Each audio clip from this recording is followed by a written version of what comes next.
Pino una representación del jefe de Estado, una compañía de honores militares, y así se siguió haciendo con una interrupción durante la Segunda República. Actualmente se sigue celebrando los honores militares y la representación del jefe de Estado, pero ya se ha considerado que la imagen de la Virgen del Pino ya no tiene el fajín que tenía de capitán general.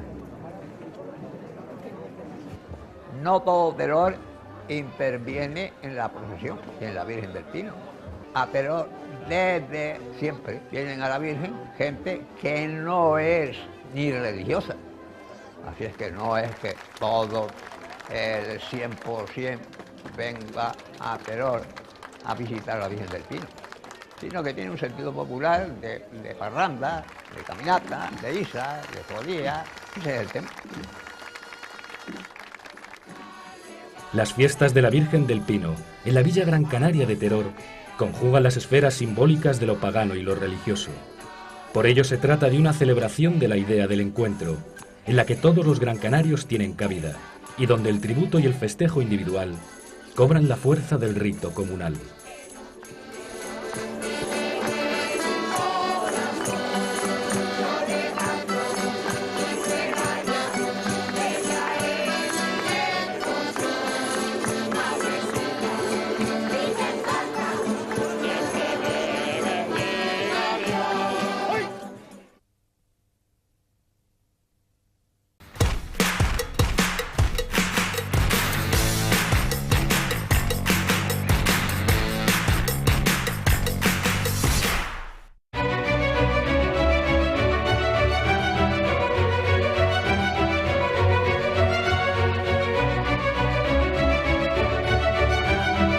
Tal día como hoy, pero en 1886, nace el primer coche, Mercedes-Benz. Un ingeniero alemán patenta el primer automóvil impulsado por un motor de combustión interna. Este vagón motorizado tenía 3 ruedas y funcionaba con un motor de combustión interna muy similar a los automóviles más modernos creados en la actualidad. En 1712 arrancan las sesiones de la Conferencia de Paz de Utrecht, que puso fin a la Guerra de Sucesión Española. Un mal acuerdo para España y casi una humillación porque Felipe VI tuvo que acceder a los intereses de Inglaterra, Austria y sus enemigos al ceder parte de los dominios europeos. En 1895, María Cristina de Habsburgo-Lorena otorga a Torrelavega el título de ciudad. En 1919, los pilotos militares Sousa y Fanjul sobrevuelan Sevilla en sus respectivos biplanos, consiguiendo mantenerse en el aire durante 30 minutos.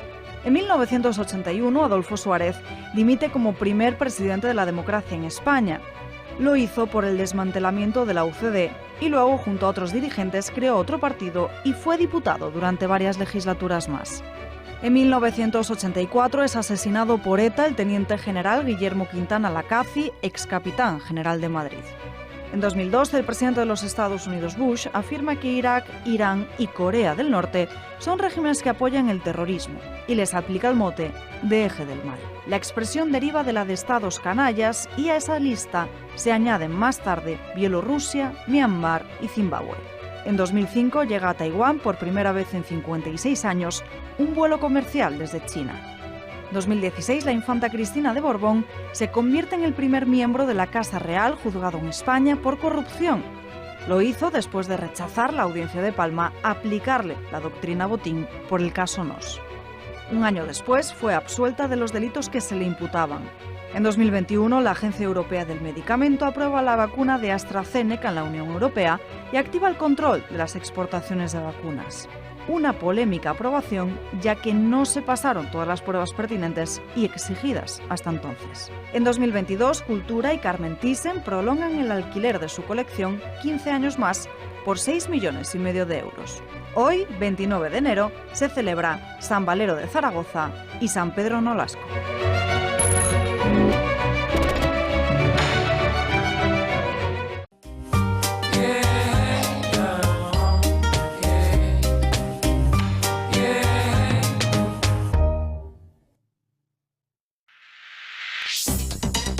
Los asuntos que nos preocupan en nuestro día a día, los grandes desafíos que marcarán el futuro, de nuestros hijos. Los problemas que no interesan a la clase política.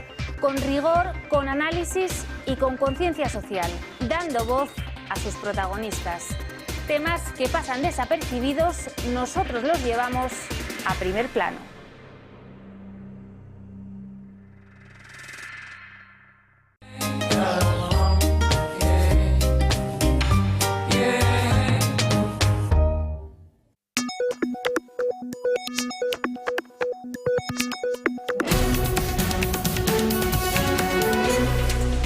Pulso económico de lunes, que como siempre, como es tradicional, empezamos mirando, echando la vista atrás a ver qué tal le ha ido al IBEX 35. Hoy cerramos con caídas, no mucho, 0,47 abajo el índice general, que cierra en 9.890,30.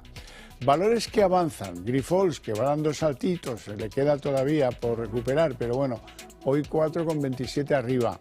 Repsol 1,60 arriba, Redella 1,23 arriba. Y sorpresa en el lado de las pérdidas, luego hablaremos de ello y por qué, pues la gran ACS, la empresa Florentino Pérez, que se deja en la sesión 9,99, casi 10%. Bueno, en segundo lugar, Robi también, un fuerte impacto el de hoy, 5,56 abajo. En tercer lugar, SACIR, que se deja en la sesión 3,19. Y a continuación les vamos a adelantar algunos de los titulares, a modo de titulares, de lo que vamos a tratar en la tertulia de análisis económico, siempre con los mejores expertos para que no se les escape un detalle. Bueno, y en esa mesa de análisis económico hablaremos del fondo BlackRock. ¿Por qué? Porque siendo un fondo privado, su tamaño es descomunal. Está en más de la mitad de las compañías que están incluidas en el IBEX 35 y en otras 36 del mercado continuo, donde pues tiene el control de así invertidos unos 36.800 millones de euros, nada más y nada menos. Luego le llamarán, yo qué sé, fondo buitre y no sé cuántas las cosas, algunos del mundo de la política. Y hablaremos también de Ecentis, porque ha vuelto a la cotización con subidas importantes. Bueno, las subidas han durado más o menos poco, pero bueno, aquí no le tembló el pulso a la Comisión Nacional del Mercado de Valores.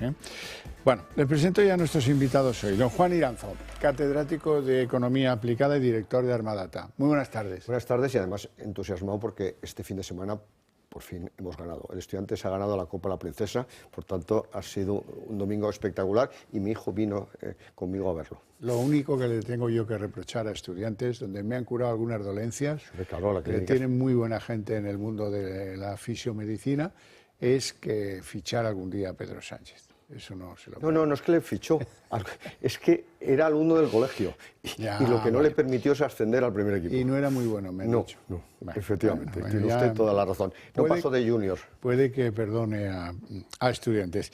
Don Miguel Ángel Cicuéndez, muy buenas noches. Buenas noches. Vicepresidente de ASEAFI, consejero de Eurohispano Opciones SICAP. ¿Todo bien? Todo bien. El Madrid remontó en Las Palmas, con lo cual, oye... Bueno, esto al final va a parecer tablero deportivo. Venga, vamos al IBEX. Empieza usted... de Estudiantes es casi único. Castigado. Trofeo, o sea que no. El IBEX, que empieza la semana pendiente de China y de Oriente Medio, tiene esos frenos, pero bueno, Eurostock, sin embargo, tiene una trayectoria...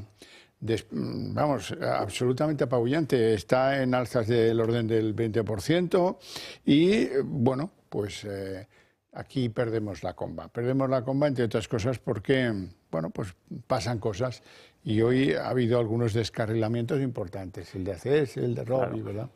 Sí, bueno, y además es que la composición del Eurostock 50 es muy diferente a la composición del IBEX.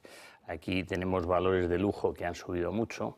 El viernes el K40 también lo hizo y, sin embargo, pues oye, la influencia que tiene el sector bancario, que como yo vengo diciendo, que había que desde luego no acumular más, y ya incluso hoy yo ya lo que me quedaba del Santander lo he vendido. Quiero decir que porque ya ha roto soportes, entonces espero a comprarlo más barato. No es que no, el valor me gusta, pero me gusta más barato.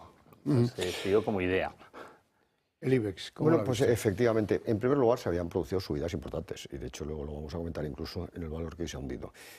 Pero dicho lo cual, lo que hay que tener básicamente presente es lo que decía don Miguel Ángel, que una fuerte concentración en 10 empresas. Es que el IBEX de verdad son 10 empresas, no 35, 10-12, de tal manera que efectivamente esa concentración bancaria en este momento está lastrando, si bien es verdad que la banca yo creo que tiene todavía recorrido importante en el futuro, pero en este momento existe la duda de qué va a suceder respecto a cómo va a operar con tipos de interés más bajos. Pero dicho lo cual, también hay que tener en cuenta que las incertidumbres de Oriente Próximo siguen pesando, y sobre todo desde el punto de vista geoestratégico, más que desde el punto de vista del impacto directo sobre las materias primas, el comercio, etcétera, incluso el Mar Rojo. ¿Por qué?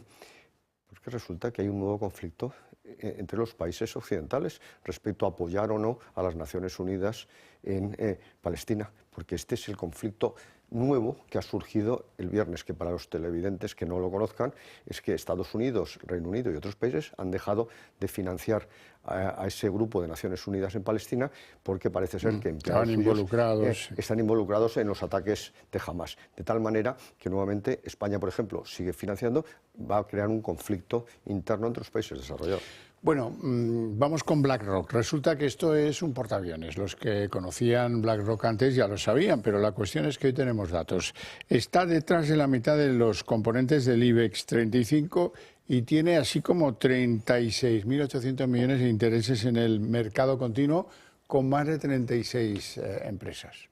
Bueno, pues esto es la realidad, es una de las gestoras más importantes del mundo y, lógicamente, si está invertido con ciertos fondos en Europa, tiene que estar invertido en España. Y proporcionalmente, si la gente le da por comprar estos fondos de BlackRock, pues ellos tienen que comprar sus acciones. Y entonces lo tienen bien diversificado y es algo absolutamente normal dentro del mundo del capitalismo en el que vivimos. Pero es que además Sumar, Podemos, etcétera, igual que yo, tendrían que estar orgullosos de que BlackRock confía en España.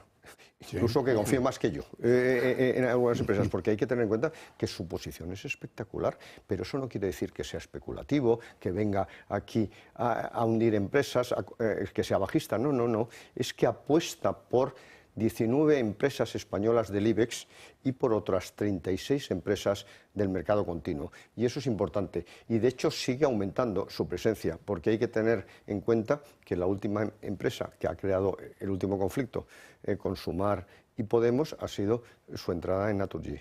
Pero evidentemente está en sectores estratégicos, pero yo no lo veo como un peligro, sino todo lo contrario, como un apoyo a la empresa. Que vengan 12 como ese, ¿no? A poder ser.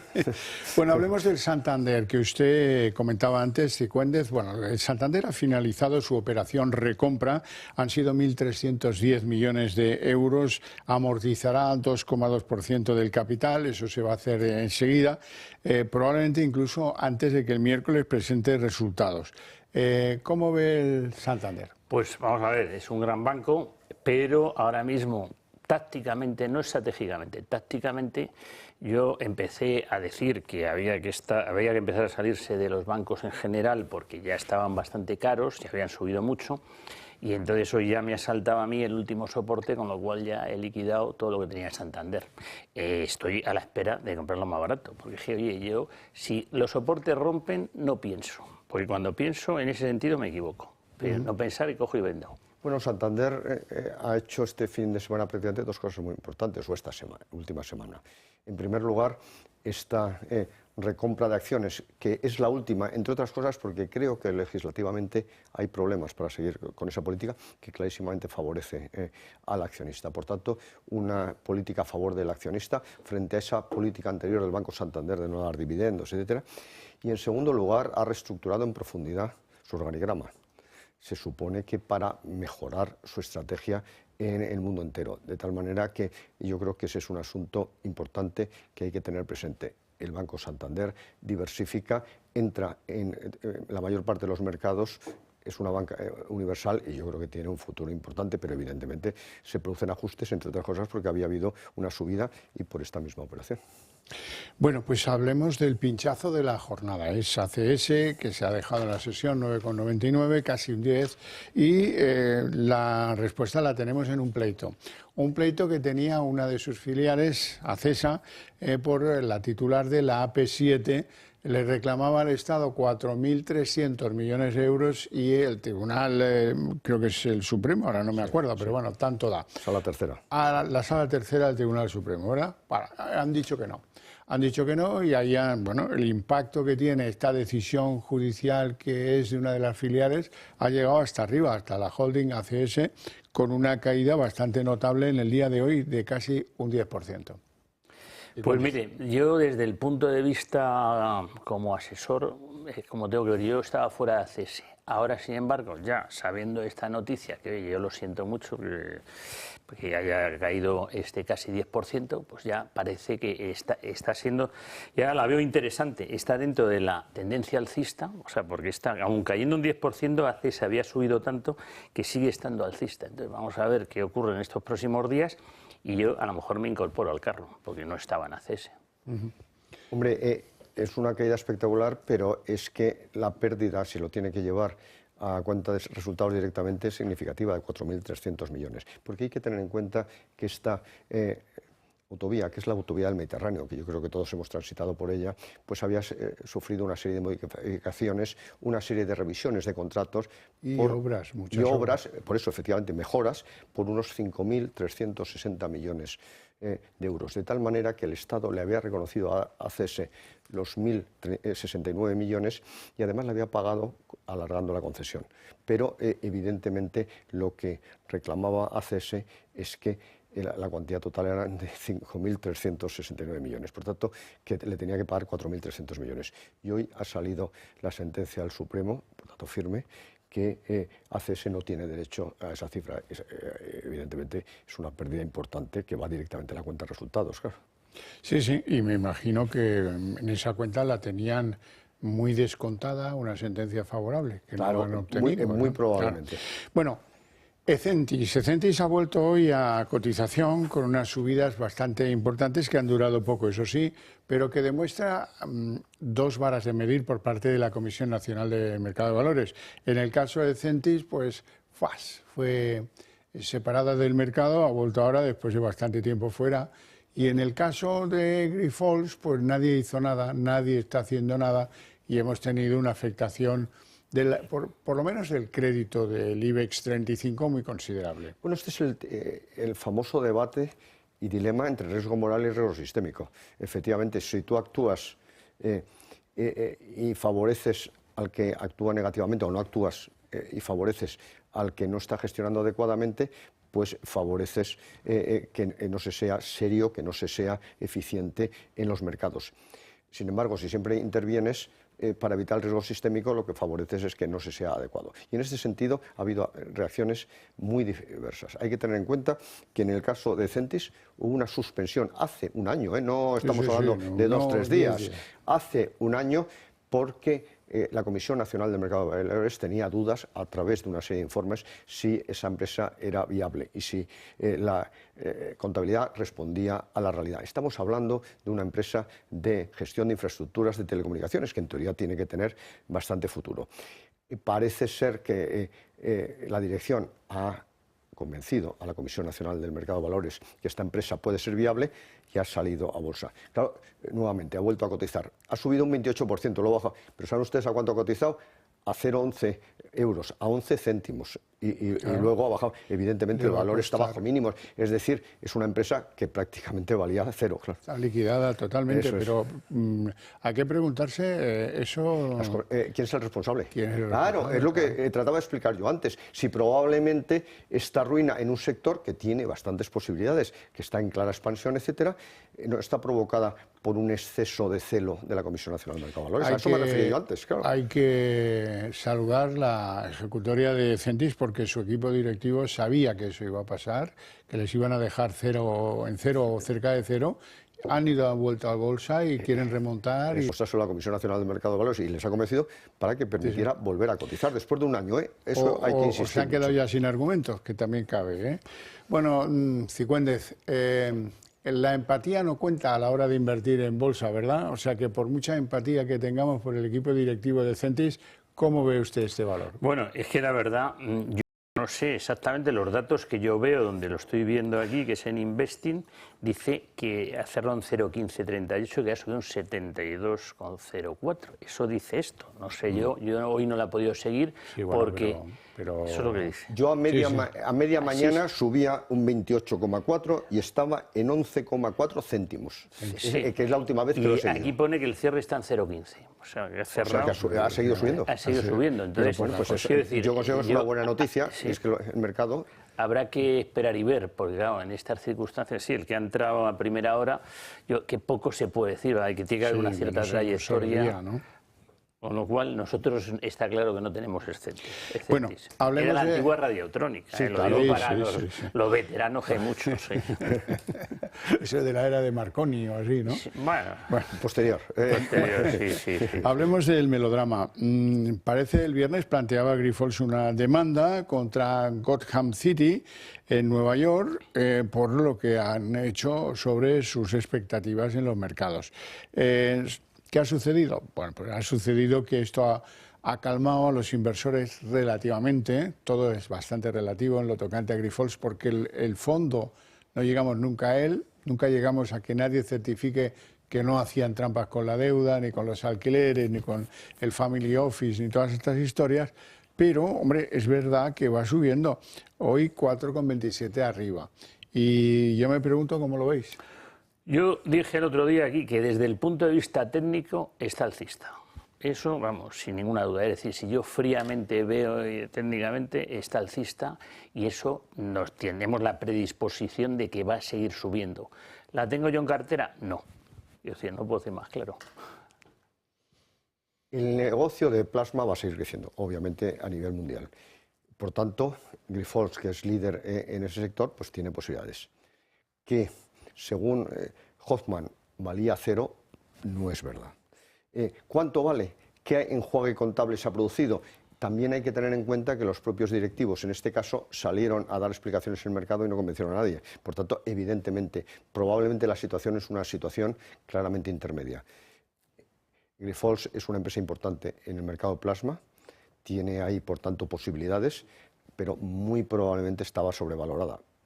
Nunca creo que puede valer 0, que es lo que le ha estado a punto de pasar a Centis, como hemos dicho, pero evidentemente hay que aclarar muchas cosas y mientras el valor seguirá a lo mejor repuntando ligeramente, pero es que hay que tener en cuenta el batacazo que se pegó hace 2 semanas. Bueno, hablemos de CaixaBank. ¿Por qué? Porque casi 7 millones de trabajadores españoles tienen su nómina domiciliada en esta entidad financiera, CaixaBank. Su cuota es más del 36% en esa materia, las nóminas que tienen, que se pagan a través de ellos. El doble de las que plantean en BBVA o en Santander.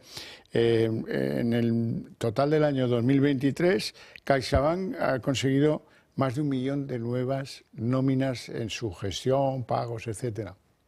Sí, efectivamente. Hay que tener en cuenta que nosotros estamos hablando de una banca española líder que es banca universal, que actúa en casi todos los segmentos. De tal manera que tú captas la nómina y ha buscado incentivos, incluso pagando por llevar la nómina, etcétera.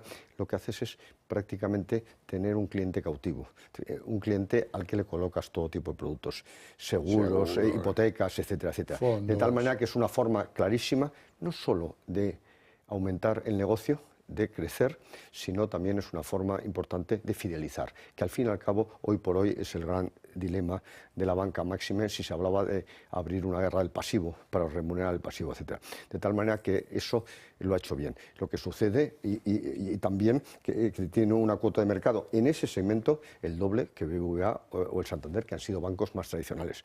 Es verdad que la Caixa tenía bastante nóminas de lo que era la propia Caixa, pero también de la original Caja Madrid, que luego fue Bankia, efectivamente, de tal manera que también se ha aprovechado de esa situación. Pero yo aquí básicamente lo que plantearía es, en este caso, al nuevo ministro, ¿cuándo va a salir el estado de Bankia, que parece, perdón, en este caso ya de Caixa, a través de su participación inicialmente en Bankia. Yo creo que lo que hay que plantearse seriamente es que un banco que compite con otros no puede tener presencia pública.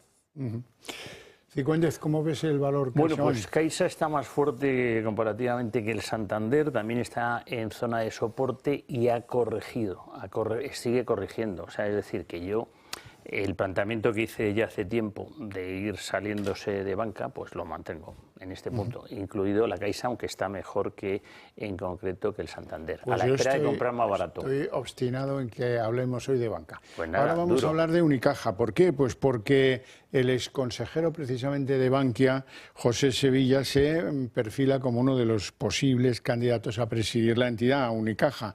¿Qué les parece Sevilla? ¿Hay algún candidato más? Hombre, Sevilla ha sido alumno mío y no puedo tener mejor opinión de él. Evidentemente fue un grandísimo alumno en el CUNEF, como otros muchos, como 8.900. De tal manera que creo que sería un gran presidente. También hay por ahí algunos que también lo harían muy bien. Prefiero no dar nombres porque evidentemente lo que podríamos es penalizarlos. Incluso alguno podría ser mujer, que en este caso pues sería una presidenta importante también. Y lo que hay que resolver de una vez por todas, y en este caso todos los candidatos reúnen las condiciones, es la crisis institucional y de gobernanza que viene sufriendo Unicaja desde hace años. La fusión con Liberbank al final no fue nada pacífica, generó la salida del consejero delegado, que era el que venía de Liberbank, Méndez, y ha habido conflictos permanentes con los hombres de Unicaja, de la fundación, y que venían del pasado, y de Braulio Medel. Y todavía el asunto no está resuelto. Y yo creo que eso está penalizando, no solo hablando de su valor en bolsa, sino de su estrategia, porque es un banco que tiene que definir claramente la estrategia. Estratégicamente indefinido. Está un poco indefinido o perdido, de tal manera que tiene que cambiar y modernizar su actuación. Era una caja de ahorros importante, pero local, Caja Sur, básicamente. Con mucha fuerza. Con mucha fuerza, Unicaja en Andalucía, muchísima. Yo, curiosamente, he sido alumno de él en un curso, en un máster que dio hace ya muchos años. Aquí uno profesor y otro ¿De alumno. Sevilla? Sí, de Sevilla, y era un profesor bastante competente en un tema que hizo de derivados hace ya bastantes años, cuando yo empezaba. Entonces, vamos, era bastante, o sea, el tío se le notaba que era brillante, por lo cual tengo buena opinión de él. Y con respecto a Unicaja, pues también está en zona de soporte, como están casi todos los bancos.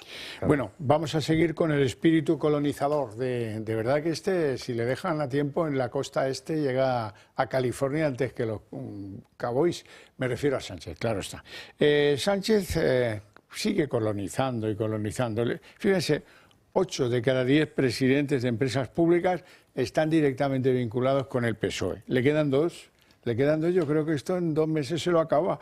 El actual gobierno, pues ya lo saben, ha disparado la presencia de exmiembros del Ejecutivo en las compañías con participación estatal.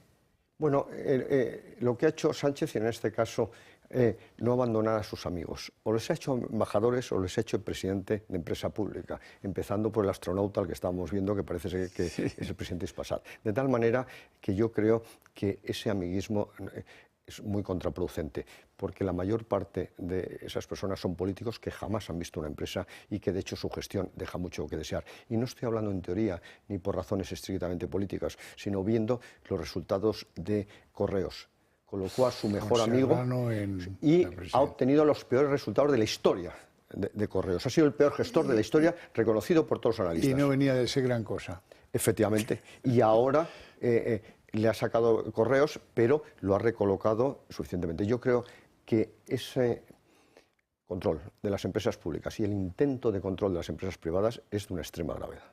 Bueno, y hay un tribunal de justicia en Hong Kong que ha ordenado la liquidación de la inmobiliaria china Evergrande, y esto zanja un asunto que había causado muchos estropicios en las bolsas asiáticas, especialmente en las de China. Sí, efectivamente. Es que hay que tener en cuenta que estamos hablando de la mayor quiebra inmobiliaria que se ha producido en la historia, porque eran 300.000 millones de dólares los que debía. Por tanto, evidentemente era una empresa inviable, que lo mejor es que se liquide cuanto antes. Sí, pero aquí se ha abierto muchos melones. El dominó de las inmobiliarias chinas y veremos cuántas ahora llegan a un proceso de liquidación. Sí, se ha abierto un melón muy grande y eso que ahora parece que China está intentando hacer un cierto suelo. O sea, porque quiero decir, no ha parado de caer, así como otro mercado no ha parado de subir, China se ha pegado un trastazo bastante relevante y parece que estaban apoyando, eliminando los cortos, o sea, ya no saben qué inventar para sujetar la bolsa. Está muy endeudado, están muy endeudados. Esa inyección prodigiosa de 270 y no sé cuántos mil millones de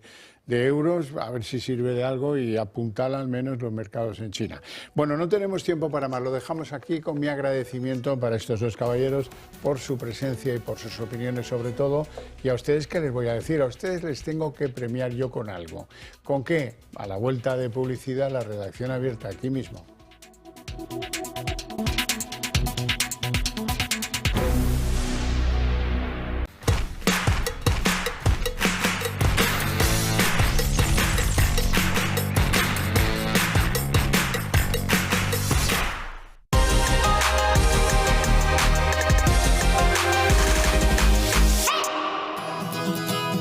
Hoy en Recomendaciones del Toro les presentamos Casas de Madera Bálticas. Se ha posicionado como líder indiscutible en el mercado de casas de madera en España, destacando por su calidad, originalidad y durabilidad. Aunque imitaciones y copias han surgido en el mercado, ninguna ha logrado replicar fielmente la calidad y el prestigio de Casas de Madera Bálticas. Es una recomendación del Toro Televisión. ¿Por qué Agua Sierra Cazorla es única? El equilibrio de su manantial es único. Es más ligero en sodio, la idónea para la tensión arterial. Más rica en magnesio, calcio y bicarbonato, muy importante para tu organismo. Y ahora Agua Sierra Cazorla con los refrescos saludables de verdad. Sin azúcar y sin gas, aptos para diabéticos, más naranja y limón. Agua Sierra Cazorla, la única en calidad certificada.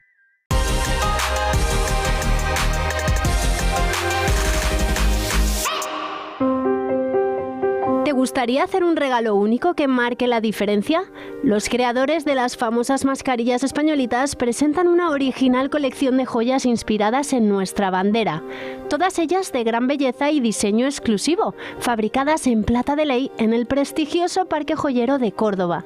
¿Quién dijo que no se puede lucir nuestra bandera con estilo? Llama al teléfono que aparece en pantalla. Es una recomendación del Toro Televisión. ¿Quieres desconectar? Ven al restaurante El Torreón. Estamos en El Pardo, un espacio único en plena naturaleza. Disponemos de 7 amplias terrazas y salones para todo tipo de eventos. Degusta nuestros exquisitos platos acompañados de una selecta bodega de vinos. A tu servicio, un gran parking y zona infantil. Y ahora con este frío puedes probar nuestros platos de cuchara desde 20 euros. Ven ya al Torreón a disfrutar. Somos más de 48 millones de españoles y somos muchos los que pensamos diferente a lo que vemos. ¿Te imaginas poder decir lo que piensas sin tapujos? Y escucharlo, no se pierda. Digo lo que pienso.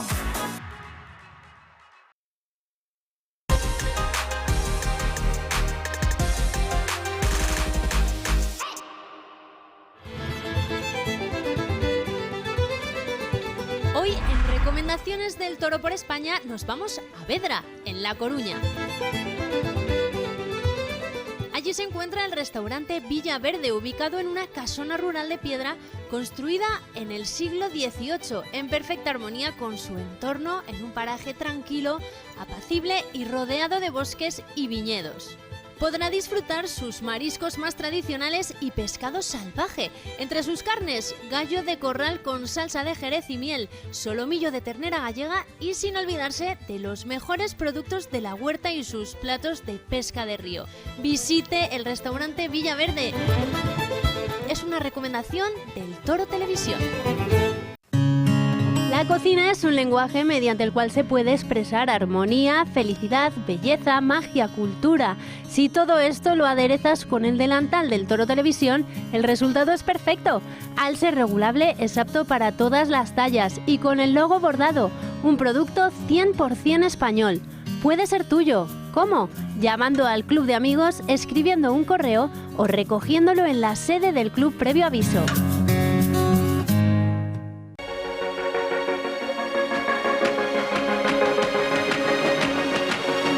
El producto de temporada y sugerencias semanales según el mercado aportan dinamismo a la carta de Calisto. Nos ofrece una cocina que huele a tradición con toques vanguardistas. Está ubicado en Chamberí, uno de los barrios más emblemáticos de Madrid. Descubra el restaurante Calisto.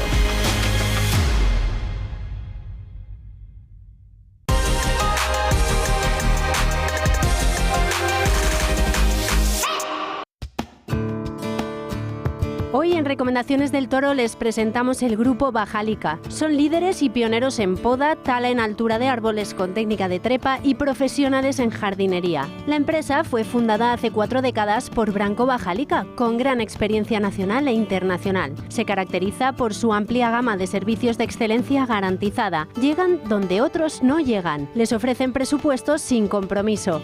Grupo Bajálica, una recomendación del Toro Televisión.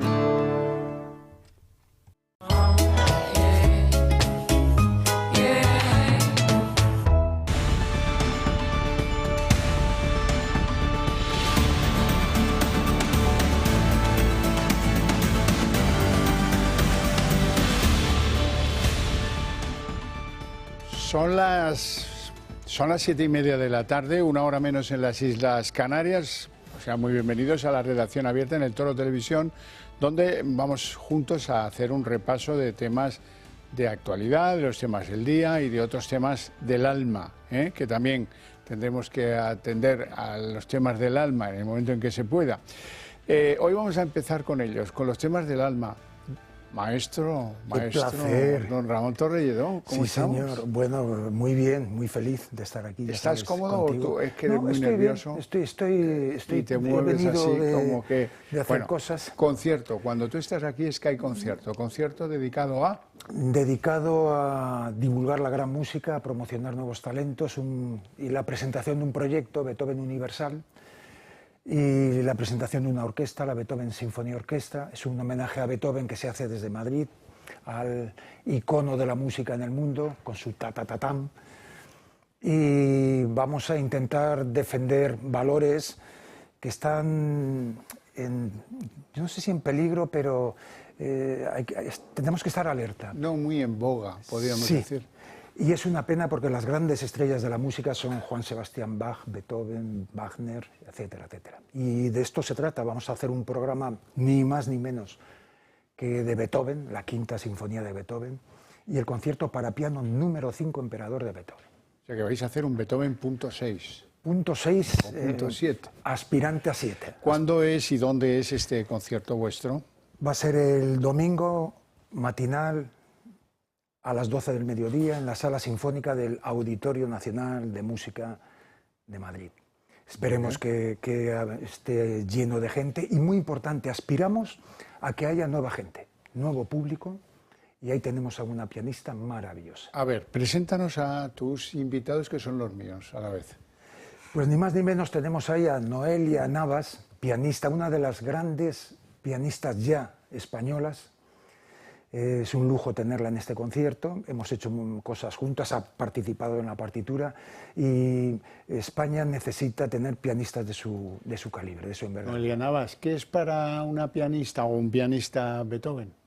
Pues bueno, Beethoven es uno de los compositores más importantes de toda la historia de la música, porque con él se hizo el cambio entre el clasicismo y el romanticismo y fue el que hizo un nuevo lenguaje musical. Entonces es fundamental para todos los músicos. Sí, eso está muy académico, has quedado fenomenal con Beethoven. Te va a mandar un ramo de flores Beethoven, pero yo lo que quería saber es si para un pianista es muy complicado interpretar a Beethoven, es un compromiso, es fácil, bueno, depende más de otros instrumentos, no sé. Pues, a ver, cada compositor tiene cosas diferentes y tienes que adaptarte a lo que querría cada uno. Qué diplomática. Sí, es así, Noelia.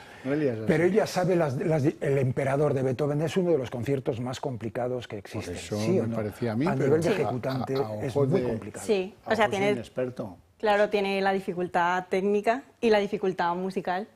que luego también ya depende de la interpretación de cada uno y es donde das también tu toque personal.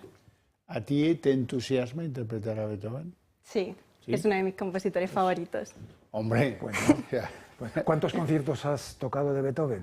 Pues bueno, este es el primero que me he montado de Beethoven. Sí, de otros compositores sí que he tocado otros conciertos. Entonces también estoy muy feliz de haberlo podido interpretar y para ser en esta ocasión dirigidos por ti y en una sala tan importante como el Auditorio Nacional, que siempre es un sueño para todos los músicos poder tocar ahí. Yo creo que es tu presentación como profesional en España.